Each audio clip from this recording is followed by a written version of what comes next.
Turtles all the way down. I'm Jake, sometimes Jenk.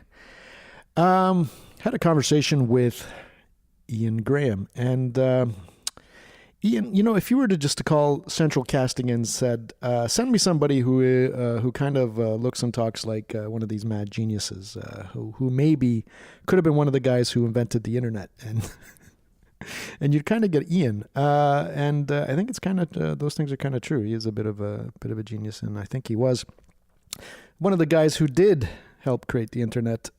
He's a physicist by training, was, wrote a bunch of books on programming, HTML, XML, all that stuff in the early days. And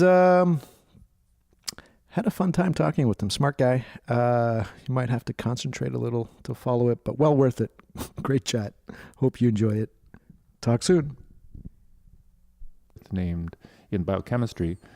His name was John Silvius, asked me if I could cook. And I said, yeah, I can sort of cook. And he said, that's okay. If you can cook, you can do biochemistry. You just got to follow the recipe and make, like baking, just make sure you do it just like it says. Yeah. So you could even make LSD, for example. Unfortunately, no. Although there was someone in the lab who actually did know how to make LSD, who seemed to have a lot more friends than I did. So. It's interesting. Yeah. The physics, I still have an interest in it, of course, here and there, but I didn't expect as I got along in it, as I was getting towards going towards university, I realized that it had a lot to do with math. Yes. And you have to kind of go through all of those hurdles before you can get to the theoretical physics. No one's going to allow you to, theorize like Einstein did before you did all of that math. It's like that saying, what they say, learn how to draw figures and still life before you can do what Picasso does, Some of that is true. A lot of that is true. But I also think there's room for, outsiders. And I found that, once I got into philosophy, there seems to be a strange tension between the philosophers and the physicists that there used to be. I think it's starting to kind of break down now. And even more recently, you had someone like Lawrence Krauss was dissing philosophy in a way, or philosophy of science in particular, was saying, well, what have they done? What have they discovered? Which is, I think, kind of a weird and silly thing to say, because it's not as if they're talking about the same thing. No. I mean, philosophy of science is really trying to philosophically understand the underpinnings of how the science process works, and understand the philosophical underpinnings of some of the theories that are developed in physics or chemistry or whatever. Absolutely. And even scientific method, I think, is a philosophical approach and created by philosophy. Yes. So it's the most basic and fundamental thing that we use to learn anything. And scientists just assume this is what we do, so bugger off and let us do it. We're too busy inventing stuff or discovering things. But it's not interesting. In a way, there's a parallel to this in our kind of personal realms as well. Is that you get into a state of being, especially as you age, and you think, well, I've got shit figured out, and you could just get a little stale in a way, and you think, well, this is how everything's done, and you don't really stop and question. Whereas a philosopher is always questioning everything, including how they're questioning and what is questioning, and can we know anything about questions, and what is a question, that sort of thing. It's like you're aiming the tools at the tools in this kind of a weird meta loop of understanding. Yes. I certainly, now that I'm in my 60s and not in my 20s, I now think I know shit. I used to think I knew a lot more, but then I grew up and realized I didn't know anything at all. So Socrates was right. So Socrates is right. You just get progressively more stupid and then you die, which it's kind of a depressing thought, but is probably true. Yeah. I in some ways, I think science has at least science in the sense of physics, the way I think about it, has the catch that everything in science is about, goes back to experiment and measurement. And that if you can't build an experiment to measure something and measure it reliably and in a way that other people can reproduce what you've done, then you don't have a thing you would call fact. Right. And the whole point of theory is to be able to explain the facts. So if you can measure facts and you can get a theory that explains the facts, then you're good to go, and you don't. There are no other questions you can ask. Yeah, the only other the only other questions you can ask are ones where you can say, here's another way to measure something, and the theory I've got doesn't actually predict what I measure. So there must be something wrong with the theory because it's not explaining the reality we can measure with our measuring systems. Right. It's a good guide. So that becomes if you want to think of it, that becomes the bounding box for physics or chemistry or the more, I'll use the unfortunate term, pure science, that lets you say if it's not involved predicting something that I can measure, then it's not really science. And that's why there's this big debate in physics between all of the string theory people who talk about all of these really quite beautiful models or theories around how the universe could be built, which some of the same group of theoretical physicists say is a bunch of hokum, because unless you've got something we can predict and measure, it's useless. Yeah, but absolutely, and that's exactly, you've described it perfectly, but it's something that is more recent than people, I think, realize. It's only really post-Enlightenment, post-Descartes, and Newton, where this sort of thinking has really taken hold. Before that, we used to have something we'd called natural philosophy, which was science. Yes, right? Exactly. It was all together in one place. Yeah, yes, exactly. And then since that time, they found a way which was incredibly useful and very successful, which was to regularize everything and have a systems in place in which you can more efficiently, extract understanding from the universe, if you want to call it in that metaphorical sense. And I think what's happened is that because of its great success, maybe a lot of us and scientists have come to the conclusion that's the only way to learn anything about anything. And if you can't, currently measure it, it's nonsense. That's a really interesting point, and absolutely true. I think it goes back to something we talked about before we started this conversation, which is around how many of the people who are technocratic believers in new technology believe somehow I can programmatize and specify enough detail to make a perfect world in software, for example, which is crazy talk, if to put it in another way. With science, again, I'll go back to the pure chemistry physics sense, which for me is the route that I come from. It has gone that route. But what it's done is it's also said, here's a set of rules for how I can do things, and essentially define the difference between truth and untruth. But in specifying all those rules, I've made the box really small. Yes. So the box is a tiny part of the world we live in. It's just that because it's such a powerful part and has impacted our lives in so many ways, we tend to think everything's in the box. Right. And the truth is, it's a tiny amount of stuff that's in the box. It's true. The things that are important in the daily lives of people, like politics, governance, economics, society. Dare we say love? Things like that. So all romance, that hippie talk, film, all of art, music, culture. None of those things are in that box. I mean, there may be aspects of it that you can use the same tools to look at to try and tease differences. Things like, for example, behavioral psychology, or where you can actually apply the same tools to try and tease apart things like how the brain makes decisions, or how economic systems work, or the best ways to structure a governance model to make sure that organizations operate in ways that you want to. Yeah, you can apply the same tools, but it's not the same way, and you don't have near the same rigor or same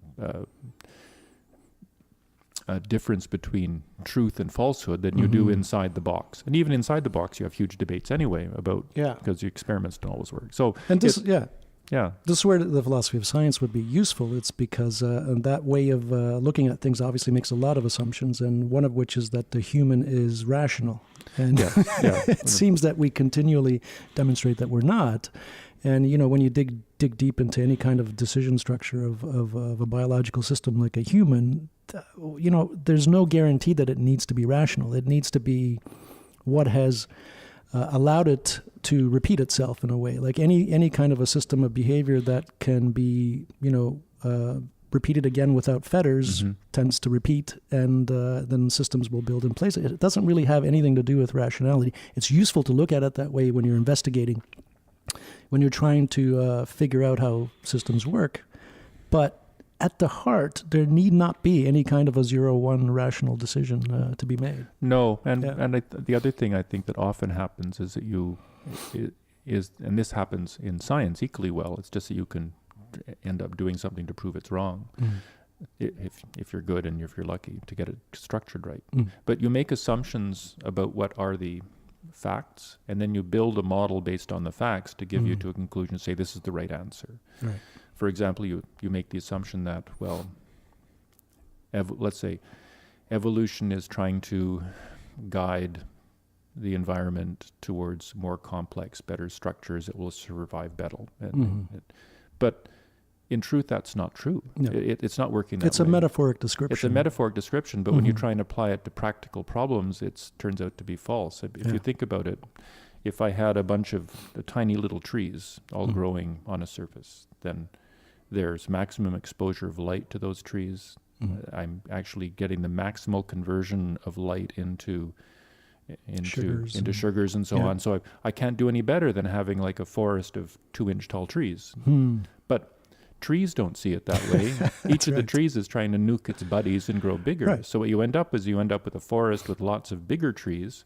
But in fact, that system overall is probably less efficient than having the little teeny trees. So you've actually asked the question incorrectly. So it means you need to think more deeply around what the problem is you're actually asking, or what the world is you're actually looking at. And we make, as people, constantly those wrong-headed assumptions about things, and find that oops, that wasn't great.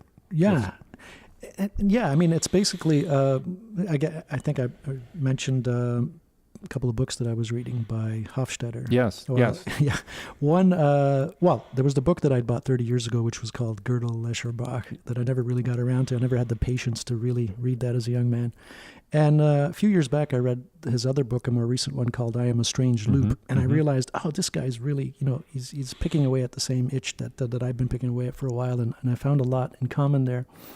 And he is kind of looking at the human in a kind of a systems way, I guess you could say, but not in such a way that, when I say that, it sounds like it's someone who's going to be overly materialistic and is going to strip everything else away from it. But no, it's not necessarily like that. It's more of and this is how I kind of see everything, is that, you mentioned evolution, for example, is what is it about? I mean, Darwin, for example, has been, credited with describing the biological systems in an evolutionary framework, and it was probably the most useful, framework that anyone's come up with in a long time. But I'd like to ask deeper questions about, what is it about matter, for example, that behaves in that way, that in larger systems starts to behave in biological systems, that we can then point to and say this is evolutionary? Is it then I come back to repeating loops of activity and behavior or movement cycles. There's it's actually another area of not quite the area I worked in, but it was broadly the same area that I worked in for a while before I stopped doing physics, called non-equilibrium statistical mechanics. Oh, cool. Sounds very cool. It sounds cool. Exactly. It sounds really cool. But really all it means is, what is the behavior of a system of particles or stuff? It could be anything, where it's not at equilibrium in the physics sense. And the equilibrium in a physics sense means, everything's either moving randomly, there's no structure in it, it's all at the same temperature and the same pressure. That would be an equilibrium system. But out of equilibrium means you've got energy flowing in and flowing out. So you've got all sorts of things happening inside it that will take it, that means it's changing constantly. Right. And then you take systems far from equilibrium, and you've essentially got a big flow of energy through it. And you could turns out with very simple systems, you can generate all sorts of what are called patterns in these systems. An example would be, a very simple example that's used in some of the books that start talking about this, is imagining you've got a frying pan with a very thin layer of water in the bottom of it. And if you look at it, you don't turn the oven on, or turn the heating element on, it's at equilibrium, all the water's just sitting there. You've got a very thin, flat, smooth layer of water. You can almost see your reflection in it. Right. You start to heat it up, and as it heats up, you start to see little currents forming and little swirls. Then you heat it up a little bit more, and then suddenly you see it forms into little beads, little circles that all starts to swirl among themselves, and you end up seeing this what looks like almost a pattern of little areas before it starts to boil, and then it all starts to boil away. Right. But essentially, you've created structure, an emergent pattern, an emergent out of a randomness of it. Exactly, and you see all of these emergent behaviors out of these structured of these stress systems that are taken far from equilibrium. And there are a bunch of people in the physics or biochemistry world who believe there's something magic that happens here, and that something magic could have been the mechanism that actually led to the first combination of chemicals that led to the first cells that led to the first life on Earth. Unfortunately, no one's been able to show theoretically that would happen, although there is actually, I was reading and not understanding an article about a year ago by a physicist who works out of, I think, MIT, who's built some models that say this might happen. But no one really knows if it's true. It's just that they think it might be. So it's interesting that, that Darwin could build this theory and show that, in fact, the world as we know it seems to, in fact, operate according to that theory, and that's what all of the evidence seems to show today. But no one can show mathematically or in the, quote, pure sciences, quote, that, in fact, that's destined to be true because of the nature of the world. Yeah, it's this emergent order arises out of everything, it seems, like in large quantities. Once you have any kind of random jiggling around of matter, you start to see patterns, but you have to kind of step out into a larger framework to look at it. If you're looking at the individual piece of that thing, it might, of course, be random. But when you step out, it seems to have more order. And when you step out again and maybe another layer, we step out from biology, and you can look at cities or culture or people, groups of the species, you can call it, historical epochs and everything. And they seem to have some kind of it becomes less predictable in a way. Yep. Yeah, as you move out from that core. But is there, do you believe, some kind of a core at which there is anything beyond the randomness? It's a good question. I honestly don't know. I mean, it would be a miracle if anyone really did know, I guess, wouldn't it? What is your feeling, maybe? It's interesting that you see, that even in the simplest phenomena of nature that have nothing to do with life, you see these patterns that form. You see the patterns of beautiful crystals that form when ice freezes on a window.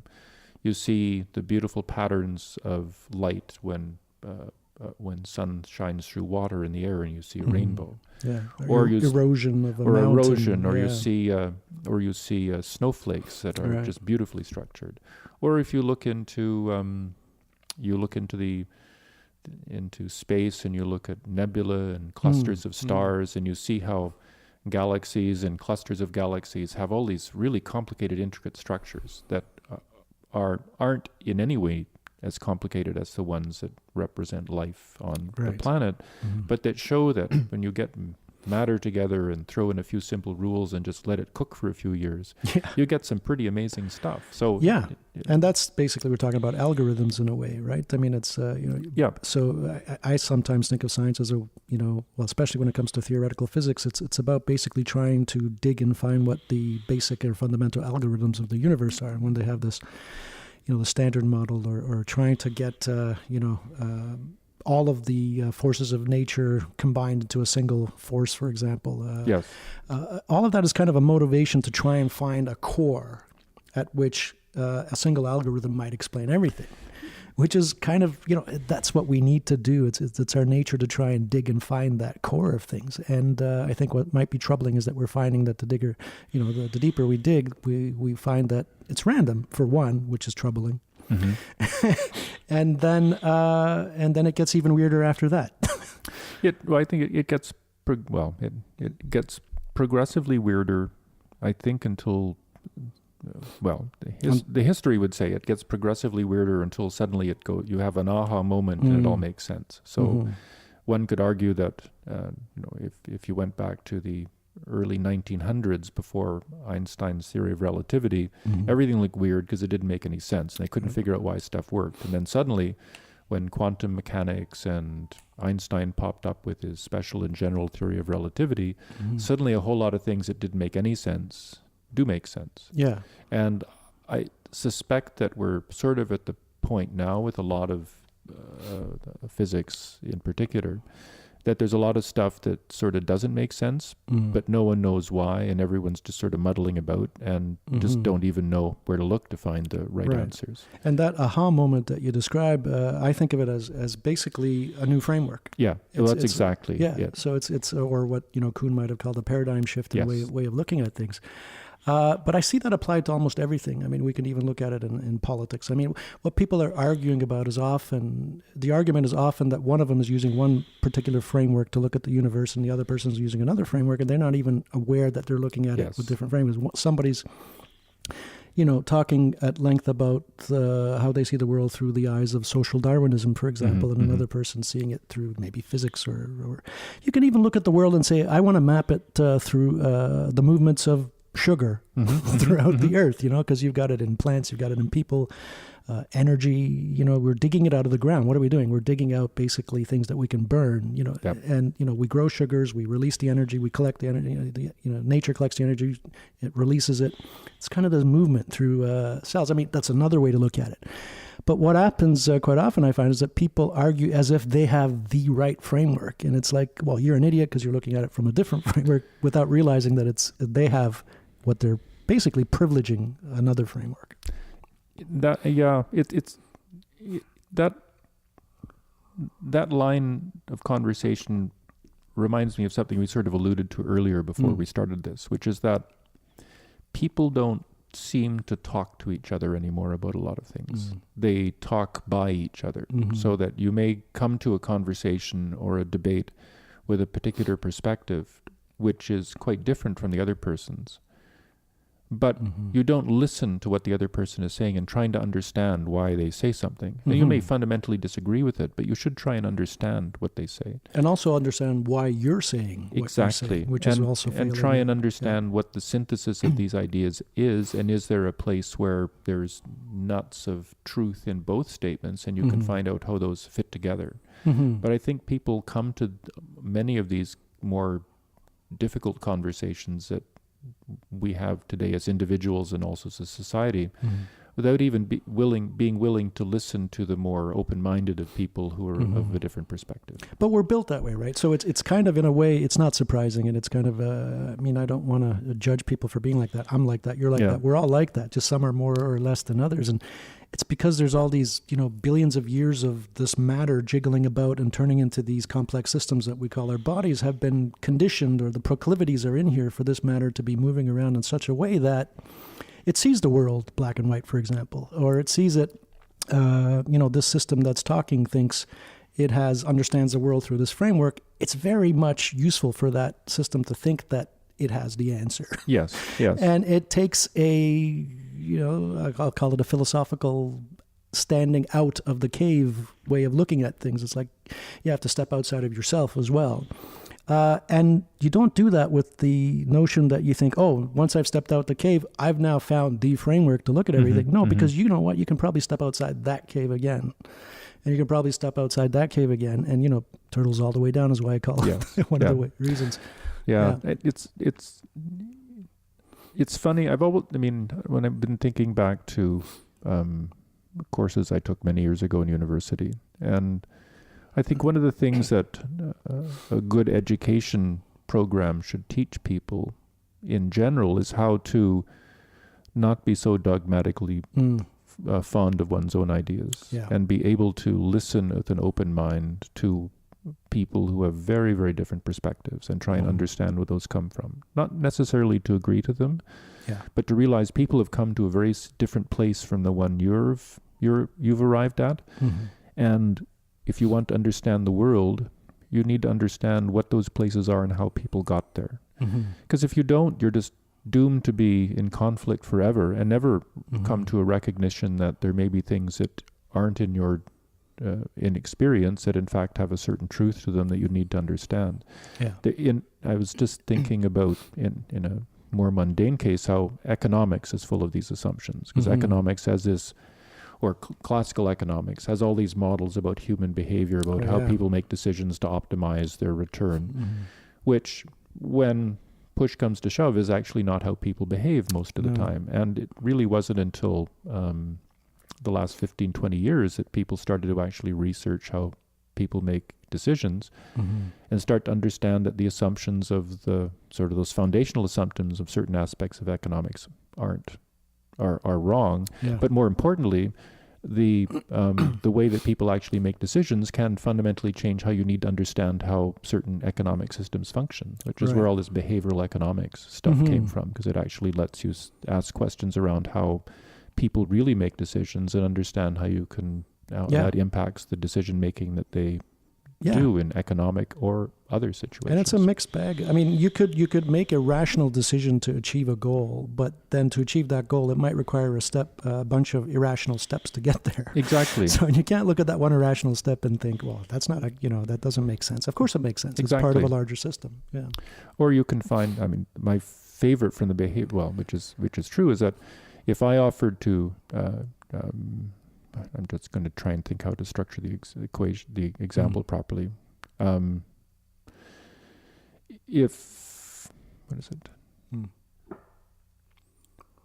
I can't think of a good example. Or it's one of those cases where I know I'm on a microphone and I need to think through how to tell a story, and I can't figure out how to put it. But it comes down to if someone is offered $100 and you don't give it to them, as opposed to taking away $100. Oh, right. Yes. I see. The difference between being deprived of something or being given. The net result result is the same, but people are far more reluctant to give up something as opposed to forego taking something. That makes a lot of sense, right? Yeah. Which, as a purely logical argument, there's no difference between the two. Right. But you're much more reluctant to give up something than you are to forego taking something. So it's a very weird, those little subtle psychological differences in how people behave can have big impacts on how people actually make decisions. And you can, try and explain that in terms of, evolutionary theory, and that, it's clearly seemed that over time, what has basically resulted is that the systems have decided that it's more valuable for you to be that way as opposed to the other way. And that's why we're like that. A bird in the hand is worth two in the bush. Right. It's good business advice. It's obvious. Too. Yes. Yeah. Huh. So, we have these, I think of Freud for some reason, just popped into my head. And Nietzsche, I don't know if you're familiar with these guys. But terrifically. It's kind of, maybe more than 100 years ago, it started to become somewhat popular in the intellectual circles was, I think through Nietzsche and then through Freud, was to kind of ascribe alternate motivations to people that are somewhat hidden or behind or below or underneath or subconscious or those sorts of things.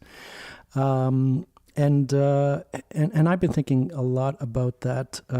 See, when I was growing up, I was a very rational, I would say materialistic, all these things that we're talking about.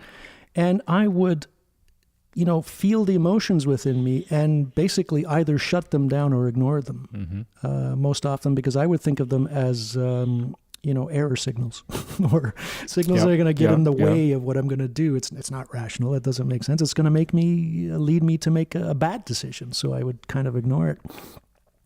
Of course, that comes home to roost many years later. Yes. And as I got older, and I'd have to say with the help, probably with the women in my life and also psychedelics, which kind of opened that up for me more and more. I realized that these are all ways that we're processing information, and the one that we seem to have most access to is this rational, cerebral, frontal cortex way of looking at the universe, which is this abstract, reflective, categorizing things and talking about it. And we think that's us. That is a part of us. But there's a lot of other cycles within us that are running, maybe countless ones that could maybe, if isolated, you could say, well, it's making this decision or it's making that decision. But put together, we do something and then we rationalize it. The system behaves how it behaves based on all of these inputs, all of these processing of information. And then once we do something, we say, well, I did this because of X, but did you? I don't know. There's a lot going on there. I'd like to think, and I think to some degree I still am pretty well driven by something's buzzing. Oh, so don't worry, I'll ignore it. Yeah, it sounded like a car went by somehow. That I also, life is largely driven by trying to make logical, pragmatic decisions and not letting the emotional side fit into it. Mm-hmm. And I would certainly say that through doing my science career, it was motivated by the focus of being successful in a science career at the expense of my personal life. Because all through that period of time, my partner, who I'm still with, God knows why she put up with it, she was in Toronto while I was doing my PhD in McGill. Then I was here for a couple of years, and I was back to Montreal for 3.5 years working in a research position. Then I was in Spain for half a year, and then finally came back, and at that point realized that I wasn't going to make a career in physics. And that's when I sort of had to come to terms with the fact that all of this logical rational planning hadn't really got me where I wanted to go. And realized that I needed to think about how I build an emotional life with someone else, which was so it was a conscious decision on your part to pay attention to your unconscious parts in a way. I don't know if it was. I don't think it was conscious. I would say it was it happened because that was where circumstance put me. And to be honest, I don't really think I had a choice. But I find myself struggling now constantly between those two, between making logical, rational choices and making personal choices that are motivated by my own personal motivations, and making sure that it's a partnership and that I've sort of sorted out my emotional side and making sure I'm taking care of both of them at the same time. And I'm much better at making those trade-offs. But when I look back, I can see that I was very much biased in favor of the logical and career focus than on the personal focus. Yeah, it's. I guess that's what wisdom is in a way, and I think back to when I was in my 20s and the relationships I had with women.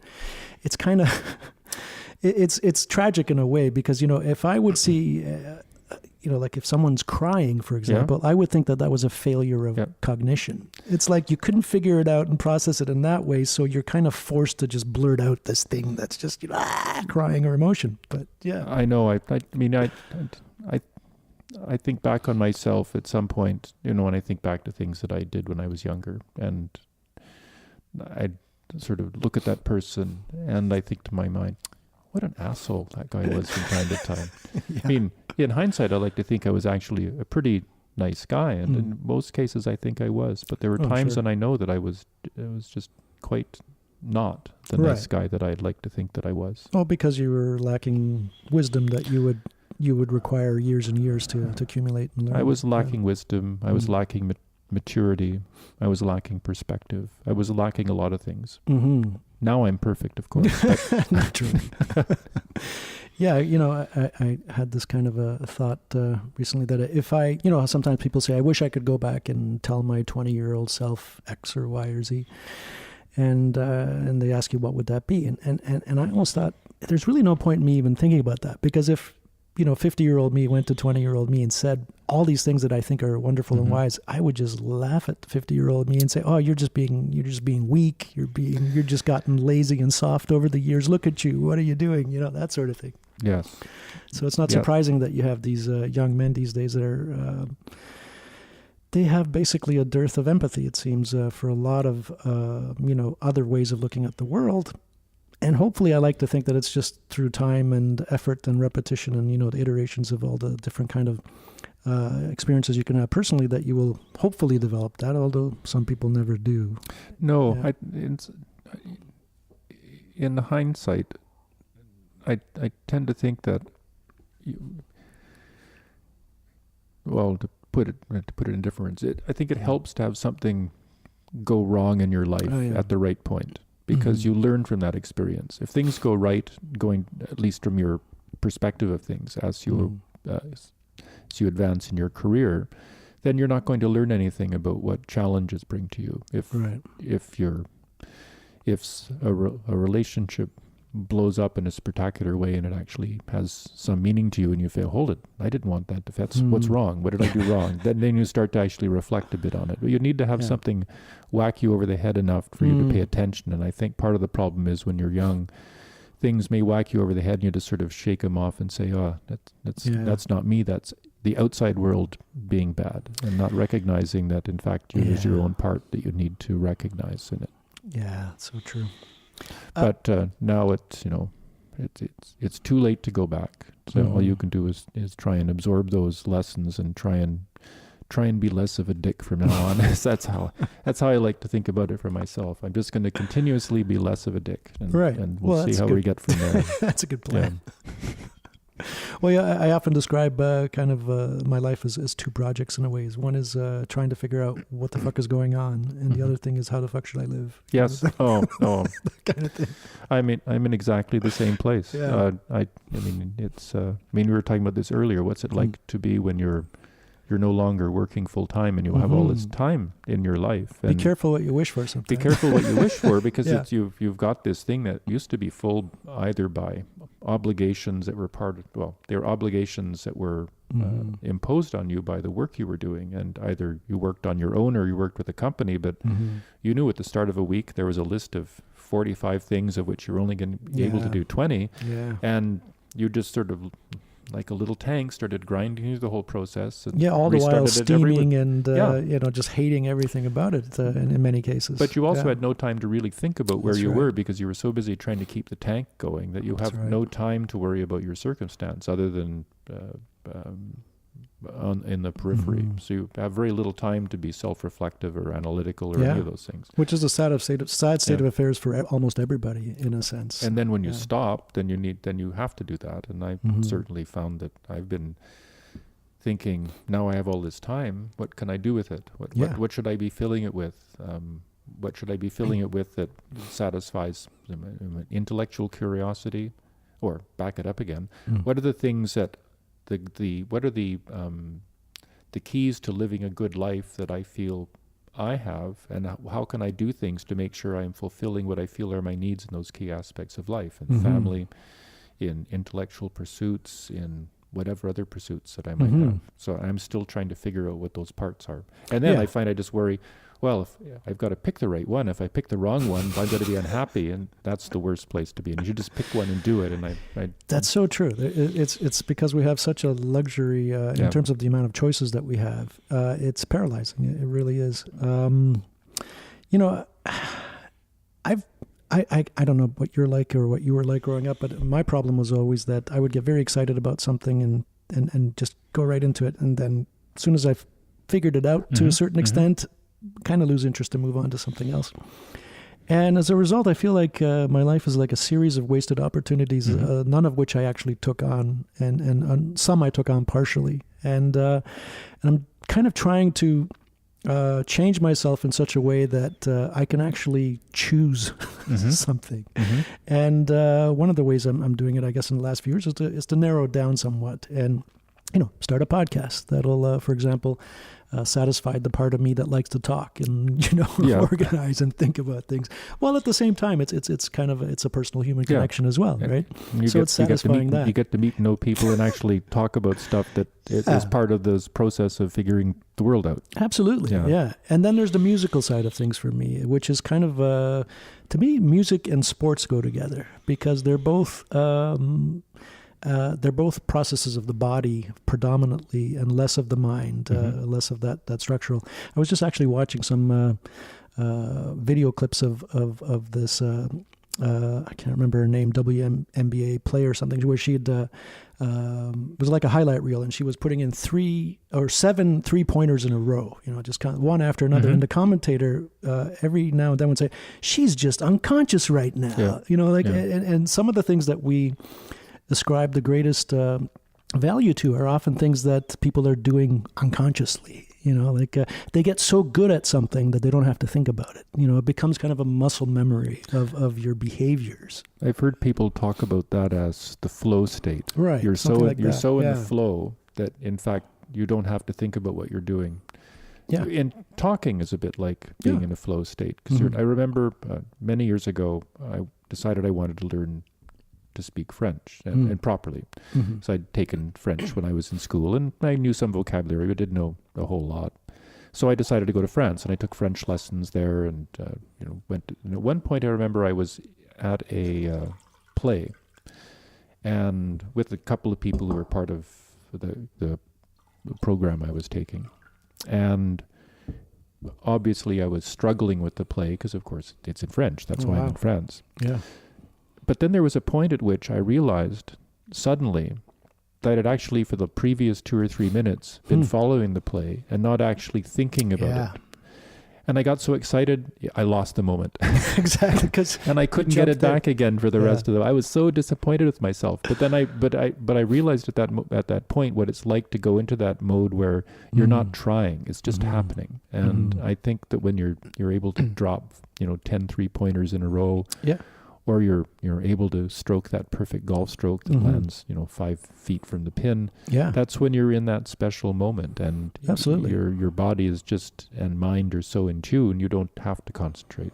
I think if you do, it'll like you noticed there in that particular example, it kind of throws a wrench into the mechanism. It's we were talking earlier about processing information from within the system of the human, let's say. And I think of the body as a way better information processor than my mind is. Yep. It's just so much more efficient, and it seems kind of magical, some of the things it does. Like, how does it, without, within microseconds, decide musical movements and improvisations or comedy or something where you're just blurting stuff out? It's because your body's processing it, and it's way better at doing that than because there's not an intermediary step of converting it into like abstract symbols, and then the symbols have to be interpreted, and then it has to be spit out to you, and then you have to interpret it, spit it out to me. Whereas when the body's doing stuff, it's not doing that second layer. It's just repeating behaviors slightly differently. The equilibrium is off, as you were talking about, and the equilibrium has to be off for anything to happen, right? If it's an equilibrium state, there's not going to be any events. There's not going to be any time. Nothing's going to happen. Happens, so there is no time. Absolute zero. Yeah. I have a friend who is a musician, and she describes. She said, she would put it, I practice a lot, so that when I play, I don't have to think. Yeah. And it just comes automatically, and I play the best that I can when I'm in the moment, because I've practiced hard enough that I don't have to struggle to get my hands to find the right positions. Oh yeah.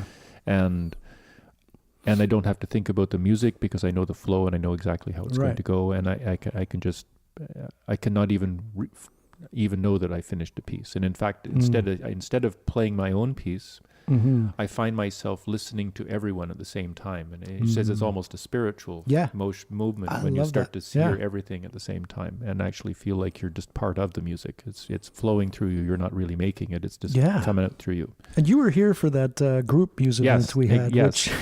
So we had this... so there was three, was it three? Yeah, we had a pianist, we had a cellist, and we had a violinist, I think. And when they first started playing... I started listening and I thought, wow, this is a really complex piece. How the hell did they actually, memorize this? Yep. And then quickly realized, oh no, they're improvising. And that's because, the body is capable of doing that way more complicated music than you would if you wrote it down and tried to learn it, because you couldn't probably learn that, within 10, 20 years of playing. No. And it's a physicist, I've read pieces about physicists who've made some interesting insight or discovery. And they've all talked about how that moment of insight and discovery comes after hours and hours of trying 12 billion things that don't work. And then suddenly something just clicks and you think, oh, and it's essentially like the pieces in your mind just move into place. And then all you're doing is you're writing it down. Yeah. You don't even know you're thinking, although you've put all the effort in beforehand. But it's as if there's this moment of revelation that appears, and suddenly, yes, now I understand it. It may take time to figure out how to write it down in a way that makes sense. Our friend Einstein, he had to learn the mathematical tools to write down and explain the things that he wanted to explain when he invented the general theory. But he already had in his mind that picture of the reality that he was seeing. Right. See, I kind of see that as if the way I would describe that scenario is that so you're going on, you're repeating something hundreds of times or trying to figure something out. In the background, your body might have already figured that out, kind of processing it in a certain way. It's almost like it's trying to get that message out to you. Yes. And sometimes the only way it can get it out to you is if you're sleeping in a dream, for example, yes. or you're taking a psychedelic trip or something where you're in a high state of, maybe you're bicycling, where your body is doing something, and it's able to kind of cross over the information into your rational side that, oh, that's brilliant, but it was already there in some sense. Your body is way smarter than you are, is what I... No, I've mentioned earlier the book, one of the books I'm reading, what I talk about when I talk about running, and that's the Murakami? The Murakami book, in which it's really about running, but it's really about how running and his life integrate to make him able to be a good novelist. And when people make the assumption that, of course, when he's running, he's thinking about his books. But what he's thinking about when he's running is, my leg's sore, or that's a nice bird, or right. It's a lot. I think it's going to rain, yeah. Or I'm thirsty. Maybe I'll stop for some water. Yeah. He's not thinking about his books at all. No, he's distracted, which is really helping. He's him. distracted. He's distracted, Yeah. and he's focused on his running because he wants to be good at it. But that gives him the space in his mind for the book to come through. And there was a chapter title that just, which is the next chapter, which was called Chapter 4, Most of what I know about writing fiction, I learned by running every day. Right. And I am just fascinated to know what he means by that, but I totally understand it. He gives that writing gives him that separate place where his mind can chug away and do things on its own without him actually trying to steer it. And I think those are hugely powerful moments. Have you tried psychedelics, or do you feel comfortable talking about any of that if you have? Or? I tried psychedelics in my early 20s, but it's been now 40 years. All I remember was, I was playing in a band at the time, and we were doing a rehearsal out at a friend's place, and it was an interesting experience. There were lots of colors, there were lots of odds and ends. I didn't get a revelatory moment. I think probably because when you're 20, there's nothing to reveal. I think that's what it is. Yeah. I think it's wasted on the young. It's wasted on the youth. Yes. Yeah. All I do remember that we did compose this wild song about Banjo, the dog that had fallen off the bridge, which someone I think has on a cassette tape somewhere, and I'd love to hear it again. Yeah. Although, but that was that, and another time that was it. But no, not much. They've done these fMRI type imaging, and what they're finding is that when somebody is on a psychedelic, some of the parts of the brain that normally function separately are actually they're crisscrossing information, and this is how what I was just saying earlier. It seems like some of the problems that are, let's say, abstract are being processed by different parts of the brain or different parts of the body, and the brain is putting it together in a different way. The way I view this is that I think we're born with that capacity. I think in a strange sort of way, it's language and rationality and the structured communication system that we have that kind of gets in the way because it gates everything. In order for us to be able to communicate more effectively and to put so much importance on this rational side of ourselves, this, the cycle that's spinning around and that's talking, we just learn to overlook the other things, so some of those things that we're talking about, when you're either in a dream or when you're running or when you're bicycling or when you're on a psychedelic trip or what have you, and this intuition comes to you. I think we might be more likely to have that if we didn't learn the systems of language that we have. I'm not saying that we're going to do away with that because it's one of the most important things that we've ever learned. But sometimes I have a cat or a dog here that I'm babysitting, and I look at them and I think, God, in some ways they're so much more intelligent and genius than we are because they're not. It's the words and all those other things aren't getting in the way. They're just processing the information with their bodies, and they're really good at certain things that seem magical to us. It's because we've kind of forgotten that way of being. So there's a trade-off, that we get with all this rationality and intelligence.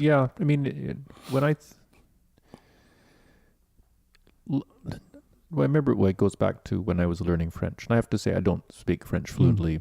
I didn't when I finished that. I certainly don't now. But one of the things I did appreciate was that when I was speaking in a different language, that things felt and looked different. Oh, yeah. Yeah, because you speak more than one language, and you know what that's like. You start speaking, start speaking and thinking in another language, and your physiognomy changes. You start to move differently, and the way you think about things changes as well. Similarly, I mean, think about it in going back to, we'll use physics again. I mean, physics, really the language of physics, by and large, is mathematics. Not because English is wrong, but because mathematics gives you a more succinct way of describing certain of the things, the key concepts and ideas that are important. So you built essentially, for mathematics more broadly, which covers a much broader domain than physics, of course. You've built a specific language to talk about it because English is inefficient and doesn't like to talk about the concepts. Right. But in the same way, I think of art as being a language because it talks about, and music, because it talks about emotion and it talks about other aspects of the world that you can't easily write about in English, or certainly you can't write about in mathematics. And there are probably other languages that we should be thinking of trying to find. Absolutely, yeah. But we don't know what they are yet because we haven't figured that part out.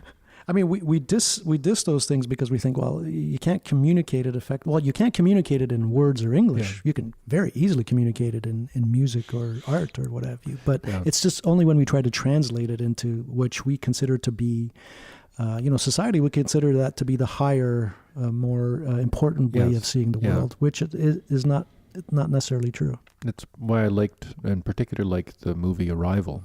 Because Right. Arrival actually had its own unique language, which was conceptually about viewing the world in a very different way, in which time has no meaning. Right. I thought that's just what a great idea. Wish we could do that. Yeah, that was a great way. Yeah, I like the way they. That must have been really mind expanding for a lot of people that hadn't thought of it that way. Because I mean, we take everything for granted, including our language, obviously, because we're just talking as if it makes sense.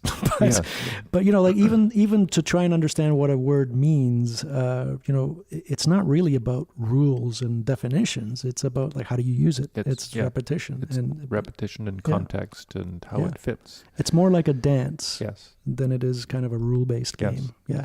So it's less like the chicken dance, more like improvised dance. Yes, and which when you think about poor translator trying to translate, trying to translate the chicken dance into ballroom dancing, that's just it's hard. You're going to look pretty goofy unless you get the words right. It's true. The other, going back to the psychedelics when you mentioned too, we impose certain expectations on behavior and propriety based on our own cultural background, but there are, of course, have been and are many cultures where psychedelics are a key part of the of how you relate to the world you live in. Absolutely, and I would say historically that was the norm. Exactly. Yeah, it's just that we're an anomaly right now. We're an anomaly in many ways, and because we happen to be, or at least because Western society is the dominant society, we tend to think that must be the right and only one. But going back to our initial conversation, just because you've survived the survival of the fittest, that doesn't mean you were the best or most appropriate. It just means you happen to win one particular battle in a multi-billion year set of battles. And that had a lot to do with just random occurrences and contexts and events that you happen to be in. Exactly. It's not objectively, metaphysically right. Yes, exactly. And we all operate in kind of this metaphysical assumption in a way, is I think basically what Nietzsche was getting at when he talked about the death of God, and what we later came to call postmodernism in a way is that we realize that that there is no foundation at the core of everything as some ultimate foundation, that everything is resting on something else, is resting on something else, is resting on something else, and that is kind of a very mind-blowing kind of realization when you come across it. Which fits in with why Gödel, Escher, and Bach is such an interesting book, because Gödel's theorem says, to go back to mathematics, that there is no foundation. That in order to define the whole world of what could be defined mathematics, you need an infinite number of assumptions to start with. Absolutely, yeah. That's crucial. Which is just, there. I remember when I read that was just mind-blowing. Yeah. But it's such a parallel to so many other constructs, though, Yes. right? I mean, when you look at that, the Gödel's theorem is basically that what you just described is going to apply to almost every system in a way. It's Yes. going to be either this or that. What was Yes. it? It was either consistent or Consistent or but not both. it's you either get it's either true or false, but Yeah. you can't know which one it is without an additional assumption, Right. and then which works. But now you've got another test that you can construct where you're going to have the same inability to decide between whether or not it's a true or false statement without adding Right. another assumption postulate, and before you know it, it's turtles all the way down. It's true. Right? Exactly. I mean, and it's funny. I mean, we're rambling back to physics because I can't help that. But I think in many ways the physics world assumption is that somehow this doesn't apply to us because physics is simpler, and we have our limited set of assumptions, and our fancy experimental process will let us eliminate certain ones. But I don't necessarily believe that's true, but I'm with you on that. I think that what they're seeing, I think what we tend to do a lot is what that description seems to be doing is confusing the language with the world. Yeah. Right? It's like we found a way to reflect in symbols the universe, and that's completely rational because we created this world of mathematics to describe it. And then you assume that the world must also be like that, but not necessarily. No. Yes. Yeah. And you know, we come to the same problem back to physics again with, is it a wave or is it a particle, that sort of thing. Again, it's a construct of the framework in which you're looking at it will give you the answer, one or the other. It's not that there is an objective metaphysical answer to that. And we don't, I mean, and to be fair to, or to push the physics analogies a bit, we now think of things as being waves or particles, but we don't even know if that's the right two things duality to think even, about. Yeah.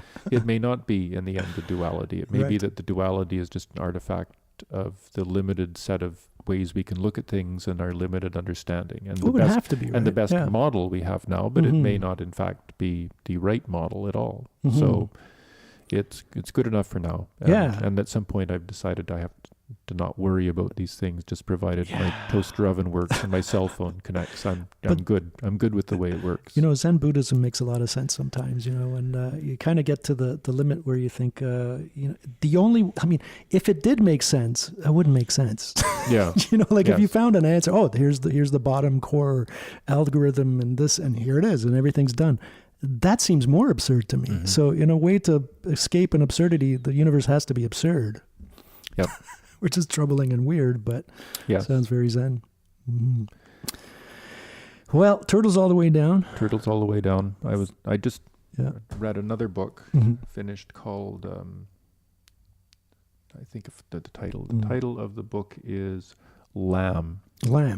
Lamb, it's the... L-A-M-B or L-A-M? L-A-M-B. Yeah. Lamb, it's the missing gospel of Jesus according to his best friend Biff. Biff being his friend who was around from... so it's basically Biff telling the story of what Jesus and Biff did between the time they were 12 years old and 32. Awesome. Which is actually quite entertaining. Wow. It turns out that the young Jesus is confused about his role as the Savior and Son of God, so decides he's going to go off with his best friend Biff to track down the three wise men and find out what they know about it. So they end up going off to Afghanistan and China and India to answer these questions before returning back to. And they have a number of interesting adventures. Which is what a lot of people did from the West. It's an interesting... It's an entertaining story. It's obviously not theologically entirely appropriate, but there's certain parts of it that actually are entertaining. But but think about somebody like Jesus or Moses or any of these religious figures or prophets, and what are they doing? They're coming to their friends and they're saying, I've had this experience. I saw this. I had this intuition. I see the world, the universe in a different kind of framework. That to me sounds like you had a psychedelic trip. That's what you had. Yep. You go up onto the mountain and you maybe you spent 40 days in the desert, fasting. You're going to have a psychedelic trip. You're going to see the universe in a different way. And then when you come back and you don't know what that is, you're going to think, I saw God. or I am God, or, something like that. And you come back and you tell this message. I tend to think of a lot of these religious traditions are basically based on a lot of what you might call loosely psychedelic experiences, whether they're through ingesting mushrooms or some kind of plant medicine or not. And a lot of these religions were based on these plant medicines to begin with. It's certainly possible. I mean, religion is, what they call it, the ultimate drug or the ultimate medication of its own sort. How they originated, it would be really interesting to know the real answer. They've been filtered through so many layers of interpretation and rewriting, and also in some ways, I haven't done much reading in this area, but I assume there must be some self-selection mechanism. Like you could imagine going back several thousand years and having dozens of different people having had spiritual experiences and coming back and trying to set up or trying to communicate with their friends. But most of them just sort of fade off and disappear. Only a small number actually end up surviving and generating any momentum. So who knows what all of the other spiritual they weren't as charismatic. They didn't get their message across. Exactly. Or didn't get established because they didn't have enough management structure. Sure. The only one there was the Gnostic Gospels, for example, which sort of, I'm going to be probably incorrect as I say this, but I believe it was around a Christian spiritual movement that didn't have a central authority and was generally much more dispersed and distributed amongst the followers to set up their own practices. Right. Which obviously couldn't compete against a centrally managed infrastructure like the start of the Roman Catholic Church that pushed out and would, of course, take over everything because they have management structures. So all of these things are going to bias in favor of those that are actually able to build the structures to sustain themselves. So that's true. And branding and yes. proliferation, and even like setting up rules where, birth control is not allowed. It's a great way to increase your membership. It is. So these are built in. It's good to have rules and good to have rules where you can use to test whether or not you're part of the team or not, so to speak. Yeah. I'm going to check the time. Awesome. We can take a break or we can wind it down. What's your time? So it's almost 5 o'clock. I have to leave it. No, I have to leave in about 15 minutes. Okay. So you want to just chug for 15 and then? Yeah. Okay. Let's do that. I'm still good. So those of you who are listening and actually are strong believers in Christianity, don't read Lamb, the story of Biff, the best friend of Jesus. It's you're not going to find it entertaining. But we've got these new religions popping up in a way, and these are like Silicon Valley type religions or singularity type religions where, I call them religions in a way because, well, when you think about it, Christianity or any of these popular religions, what are they talking about? They're talking about you're living in this reality, which is really one reality, and there's a higher reality above this, which you will get to when you die, for example. Yeah. In a way, they're talking about living in a simulation. So when these people, talk about, maybe we're living in a simulation, it's nothing new. This is almost like every religion is kind of thinking about, but there's another realm of reality above this. But to me, again, we come to the same problem. Let's say those Silicon Valley dudes are right, and we're living in a simulation. And then we wake up and, that was a simulation. But what does that explain? It doesn't explain anything. It doesn't, yeah. It doesn't, I think in some ways there's two streams. There's the stream that says the world that we see is actually a simulation which we live in, which doesn't explain anything because we can't know if there's a simulation or not. And even if we did, you'd have to ask, what about that layer? Maybe is that a simulation? Is that a simulation? And there's more turtles there. Turtles again. You're going on proliferation of turtles. Yeah. Which I think was an episode of Stargate SG-1 at one point. Oh, cool. Yeah. Which is unfortunate when your memes have passed into popular TV, then you're... Oh, yeah. Yeah. Oh, there's a lot of that. Yeah. Even there's this is the thing. People are waking up to these esoteric concepts as everyday fodder for entertainment these days. You see it on The Simpsons. You see it on Netflix, Black Mirror, all these things. Yeah. But the other one is where people believe they can build the infrastructure to actually create this. So actually, you become the creator of your own particular spiritual world. So when So when you think, yes, I'm going to be able to build technology so I can upload my consciousness into a computer and live forever, that's a different alternative spirituality, which is also a common theme in science fiction novels, but is perhaps a little more confusing and difficult to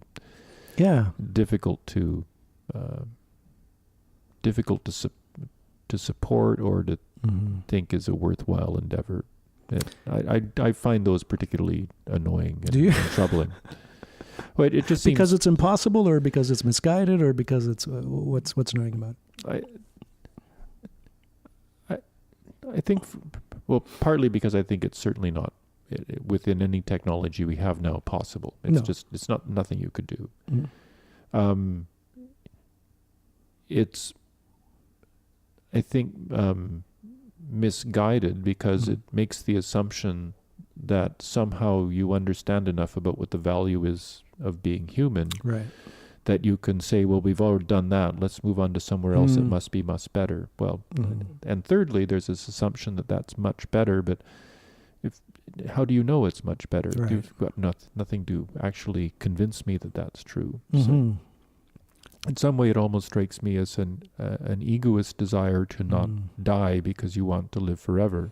Oh, yeah. Which is a way of essentially denying the fundamental aspect of what it is to be human. Right. Which just is, it's been an age-old wish since people existed, but honestly has never really gotten us anywhere good, and has led to some good fiction, and has led to some rather unrealistic expectations. So, okay, we don't have the technology now, but let's say we didn't, disintegrate as a culture or a species, and then give it 1,000 years, and things got better and better at such the technology of it. I think we're going to get close to that. A reasonable facsimile of which you might be able to, survive in a realm of your own creation and essentially be the god in your own realm. That's going to be more or less possible. It probably is. Yeah. I mean, I would like it to be there. I mean, I'd like to actually have lasted long enough to get there. I just don't see it as being anywhere we're as close to as some people believe. Yeah. I mean, there's a whole bunch of things people keep looking at, right? There's the group of people who believe they can biologically hack their bodies to live to be hundreds of years old in the hopes they can get to the point where that hundreds of years can be into infinity by a download. Right. And then there's the part where people believe, yes, we can build the technology to be able to basically transfer the essence of what it means to be human into a machine-based form of life that will be sustainable long-term. The problem with that is that we don't really understand what it is to be human. We don't even understand how the brain works. We have troubles with cells and understanding how nerve cells actually function. We have a big gap in understanding memory and how memory is passed on, and how we actually process that dynamic aspect of the non-equilibrium nature of the brain that's what causes us to function. So since we don't really understand any of that stuff, it's a bit premature to say we can shove it into a machine. Right. Plus, there's nothing to say you couldn't build machines that have the equivalent of intelligence the equivalent of the intelligence and cognitive capabilities of people, but that aren't people at all. So building intelligent machines. And you could easily build those. Let's not say easily, but you can imagine that given enough time, you're going to get to that point. So there's all sorts of future possibilities should we not blow ourselves up or kill ourselves off in some other way, where you can imagine getting to this future where you have machines whose cognitive abilities far surpass that of humans. And where you've built the ability to replicate certain aspects of a human consciousness into a machine. But how much can you do that and retain what you would call humanity? Right. And how much can you do that where, essentially you're saying, I'm going to take a consciousness that has survived for many years living inside this meat body, puppet, and then stick it somewhere else where there's no meat puppet. Right. And how is it going to actually it's not function going to feel the same. without all of the inputs and stimuli? I mean, those are other things that would need to be That sorted would out. seem like, I'm just trying to, imagine what that experience would be like. It seems like it would be very kind of a shallow, thin veneer of what your current experience of the universe is, because you're only going to be essentially, what we're talking about in those cases is the cognitive side of things, Yeah. but without all the meat puppet stuff that you're talking about. Exactly. And that's just a small fraction of us, Exactly. the talking part. Exactly. Yeah. And because, I mean, most of what we do in our lives, we enjoy. It's the interaction with the world through our bodies. And if you take that away, then what do you have left? You have to find some substitute. And then you have to ask the question, okay, if I'm putting myself in a machine and my machine can process at machine speeds, and which means my artificial neurons are now, 5 orders of magnitude faster than my natural neurons. Right. So how do I actually talk to people when I'm going like 12 trillion times faster than they are? I mean, I can live my entire life, the equivalent of a human life, in the time frame it takes for you to finish a sentence. And I've just disconnected myself from the world because I'm now operating way faster than everyone else is. Even if my cognitive capabilities aren't any better, I can just do it faster. Well, that might be a fun temporary trip to go on. Like if you'd imagine such a technology that you could just jump in maybe for a day, and it might seem like 1,000 years for you. I mean, that could be fun. Or maybe we're in it now. Or you could dump in, and then you can just sort of roll your eyes up, your virtual eyes, and rattle them up and say, "I know kung fu," just like it. The Matrix stuff. The Matrix stuff. So that could be kind of nice to learn that stuff. But it's. But you're not going to teach your body that. You're going to teach your simulation body. Yeah. Right. But it's I don't know. I mean, I think there are lots of interesting possibilities. I just don't know how they'll play out. But so at the start, I said I don't believe any of this stuff. But the truth is, I do believe that these things will happen. I just don't believe they're going to happen in the time frame of in my lifetime or in the lifetime of people who are alive today. Maybe not, but we're always constantly surprising ourselves with the rate of change in certain things. We are, and there'll be things that there'll be things we can't even imagine. That we can't even imagine. Yeah. I just don't see it, given our lack of understanding of how the brain functions and our lack of ability to build computer technology to mimic that. I mean, AI is nice, but it's not that smart, and it does very simple tasks. And when you think you need that simple task, and you need to like have 100,000 processors spread out in a giant data warehouse in Google, that doesn't really give much room to upload several billion people. No, that's true.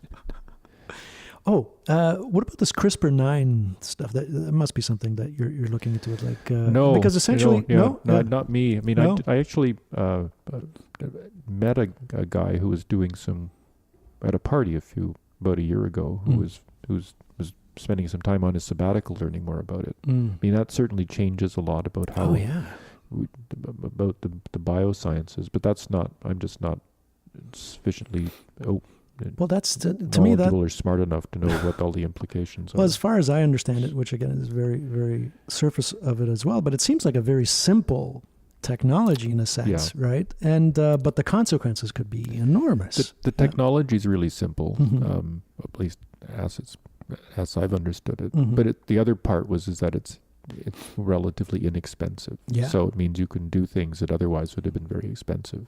Yes. There are interesting research opportunities with it.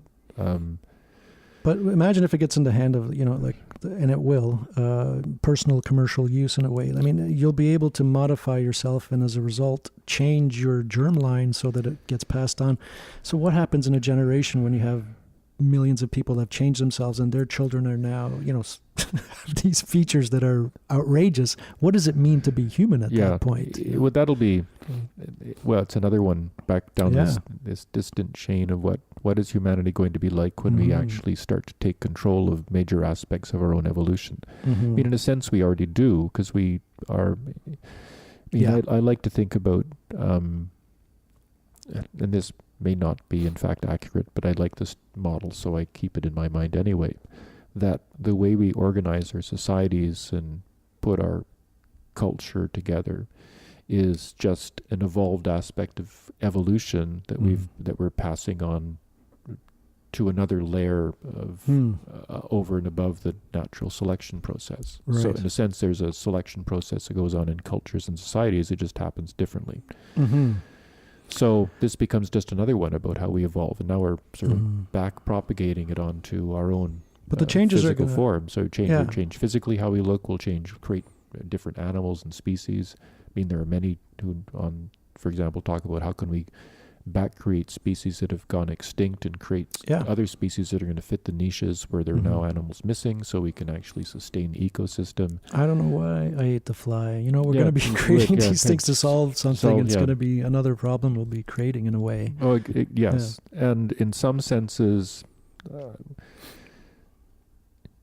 it's when we talk about the challenges that we may face because of the impact on our environment, on the climate, on the ecology overall, and a concern that we need to try and somehow return the Earth to a natural state in which it can actually sustain human life. I don't believe we can step back and just sort of set it up so it runs on its own. It's too late. I think Genie's out of the bottle. For me, it's one of these you bought it, you own it moments. Yeah. But you've got to own up to owning it and decide you're going to figure out how you manage it. And right now we don't have any management mechanisms in place. We're and just even if in the it did, no one can agree on what those would be. Exactly. And you need to agree on what those are going to be and how you're going to do it. And it may be that making genetically engineered organisms to fill holes is part of it. There may be whole sorts of other things you need to do, but we haven't quite figured that one out yet. We'll need to wait. Unfortunately, I think for things to get much worse in order for people to be willing to step in and do it. Yeah, I think most possible outcomes of this seems very troubling in a way. Like in the end, there's going to be some sort of a collapse of these. It just seems like complexity building on top of complexity. It's just hard for us to deal with this. I mean, we're talking about essentially. See, we talked about the random element in evolution and that sort of thing, but now we're talking about having the cognitive part of the human brain deciding how to design itself. Yes. And design its own meat puppet and design its own thinking processes and processors. Or how do we... It takes a whole other layer at which that information and change is being made. Or how do we develop the cognitive ability to understand how the entire ecosystem of the Earth functions and tweak it so we can actually put it in a stable and sustainable state, which is even harder a problem. But I don't... At some point, you've got to figure out enough so that we don't totally mess it up. And the ecosystem is not just, it's just not complicated. It's complex. There's trillions of interconnected parts that all do different things on different timescales, from seconds to decades. And how do you get all of those parts to work properly so that you can actually build a world that is going to be sustainable? And that is a really massive problem, and we've already broken it. The other, as I was talking to a friend of mine who does, an old school friend who does research in this area, that complex systems, generally, you poke at them, and then nothing happens until you poke, and then something big happens. That's true. So right? Yeah. and you don't know in as we poke at climate, for example, not a lot changes, and then something big may happen. Right. But what's useful, it seems, is that, like you said, it's somewhat too complex to figure shit out sometimes. But what's helpful is that we find patterns repeat at different layers, like the fractal sort of nature of things. That if you figure out, for example, how a hill of sand, like in an egg timer works, how it kind of goes up to the top and then it just collapses at a certain point. That kind of explains a lot of things in the universe. And you can even look at cultures like that, or empires, or you can look at power structures and electricity, whatever. There's always this kind of like transition point where it just kind of collapses. Yeah. So it's useful, even though we can't understand all of them, but we see similar shapes of movements and behaviors. There are big patterns. They call them, one of them is the period doubling bifurcation. Period doubling? Period doubling, where things happen in ones and twos and fours, and then suddenly it's random. Yeah. So you can Wow. see going through the transitions. And there's a bunch of simple mathematical and actually physical and biological processes you can see that actually demonstrate these transitional behaviors. Is that because it's accounting for the random elements and just magnifying it each loop of the way, or is it is? It's also to do with the. They're typically systems that have randomness in them, but they don't all have to have randomness in them. Right. So you can see this in perfectly what would be called classical systems, where there's you can describe perfectly what the system should behave like. It's just that it starts to get nutty at some point because of the nature of what's called dynamical space that they occupy. It's a technical term, but it really just means that when things get when a system gets sufficiently complicated, then it becomes impossible to predict the future because it's just too complicated, and even the smallest error in your calculation will magnify into a huge impact, which just goes back to the old infamous butterfly effect, where just waving butterfly wings. In some cases, you wave butterfly wings and it fades out and it doesn't matter. Right. In other cases, you wave a butterfly wings and then, all hell breaks loose 6 months from now because you fundamentally changed the path that the universe goes on in some way. Yeah. And there are a number of systems that function like that, and you kind of don't want to. I mean, do you think it's is it a processing problem? Is it not having enough processing to understand it? It's not no, that. It's not something even more that. inherently. It's well, you can think about it as following. If I trying to think of a good example. It's more like Gödel's theorem in a sense. It's that there's something at the core of it that's essentially, you can think of in many cases, if you take something and you push it slightly off course, it'll just go back onto course. It's like if you pushed a car, the steering wheel, the guy would just drive it down the path and keep going in a straight line. And there's many types of problems where types of mathematical or physical systems, or if you poke them, or they would call it perturb it slightly, the perturbation just disappears because it just gets soaked up because the system is happy to keep going in the same way it's going. But there are other systems where when you perturb them, that perturbation doesn't disappear. Instead, it gets magnified, so that instead of keeping going in the same path, it'll just wander off on a completely different one. And you don't know where that one will be because it just gets magnified over time, and you can't calculate out accurately enough how it'll work. Well, unless it's so wild that a new emergent order then results at the next layer. So some cases it can happen like that. That's where this period doubling thing comes on. You can imagine that something goes 1, 2, 1, 2, 1, 2, and you poke it, then it goes 1, 2, and then suddenly it switches to going 1, 2, 3. It goes into a triangle. And it's stuck in that second state. So you've stuck it from a state where it's going 1, 2 into a state where it's 1, 2, 3, where it goes to the 3 same points over and over again. Right. Hit it again, it goes back to 1, 2. Hit it again, it goes to 1, 2, 3, 4. 1, 2, 3, 4. Hit it again, and suddenly it goes randomly, and you never know where it's going to go. And you can get systems that do those types of things just because they're unstable and they can pop from place to place to place. And then sometimes out of that randomness, you get new emergent patterns on top of it. So you can actually jump into a place where instead of going 1, 2, 1, 2, you're going like 16 things, and it's a completely different shape that they're going through, and you see a whole different fundamental set of behaviors. And those are the types of things people are worried about for climate change in particular, that yes, we just assume that things are going to sort of continuously move over, but climate is like one of these complex systems, so it could just suddenly snap into some completely different state. And then who knows what that might be, because we don't have any way of actually analyzing these things accurately enough, other than to say these are complex systems. They can do those types of things. We don't know what's going to happen, so maybe we shouldn't poke it. There's in this book a friend of mine wrote. He's got a quote he has at the end of one of his chapters, and we said the climate is like an angry beast, and we are poking it with sticks. And that's probably not a good thing to be doing. But no one knows what's going to happen. You could poke it with sticks for hundreds of years and nothing happens. Or it could be, 10 years from now, it growls out and something happens. It's quite dramatic, which may in fact be what the world would need in order to make the fundamental changes that we would need in order to take ownership of managing this place. But hopefully when that happens, it doesn't if it happens, because of course it may not happen. We may just sort of muddle along happily and not have this ever happen. Sure. But if it did, There's no guarantees about any of this. Yeah, exactly. But if it did happen, I would hope it happens sufficiently gently that we have the wherewithal and the capacity, socially, financially, structurally, to actually respond to it, and we're not instead finding that all of our resources need to be spent taking care of the hundreds of millions of refugees that suddenly got displaced because half of North America sank or something. Yeah. Despite all of this, I find myself strangely optimistic. Yeah. And I don't know if that's because because of these evolutionary patterns that have been inbred in me to be like that, despite all reason.